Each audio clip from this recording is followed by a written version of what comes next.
Bitterness is one of the most dangerous heart conditions that we can carry. It may not always show up on the surface right away, but over time, it will quietly eat away at our peace, our joy, and even our purpose. In 1 Samuel 25, we meet a woman named Abigail. She lived with this cruel, bitter man named Nabal. Every day, she was faced with harsh words, disrespect, and the temptation to take offense to what Nabal said to her. But then there was this moment where Nabal insulted David, a stranger, but it was an offense that nearly triggered war on their whole household. And there, in that moment, Abigail responded with calmness, courage, and grace, as scripture tells us. Instead of feeding the bitterness around her, she broke that cycle of offense. What if she had responded with the same offense her husband did? What if she let bitterness define her decisions? She would have missed the blessing that God had prepared for her. But because she stayed humble and faithful, God not only brought peace to a volatile situation, he positioned her for her purpose. Bitterness keeps us bound.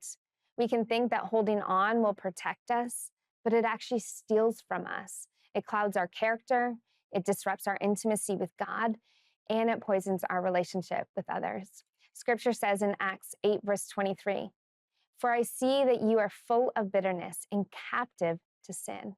So how do we overcome bitterness in our life? Well, first, we need to open our heart to God before responding to others. Abigail first sought wisdom and grace from God, and her calmness changed the course of a potential war. So in those moments, let grace meet you before the bitterness does. Secondly, we need to release justice to God.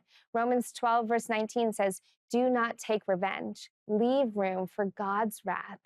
Bitterness thrives where we try to settle scores, but healing begins when we trust God to handle it.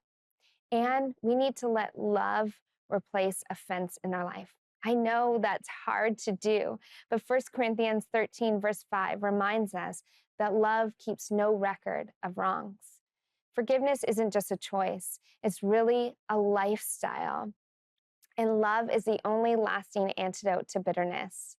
So today, ask yourself, is there someone I need to forgive? Have I allowed bitterness to harden my heart? And if so, you can come boldly to the throne of God's grace and let God soften what's been wounded and receive his love so that you can extend it freely to others. God's purpose for your life is too great to be slowed down by bitterness. Release it, walk in peace and freedom, and that will build bold faith.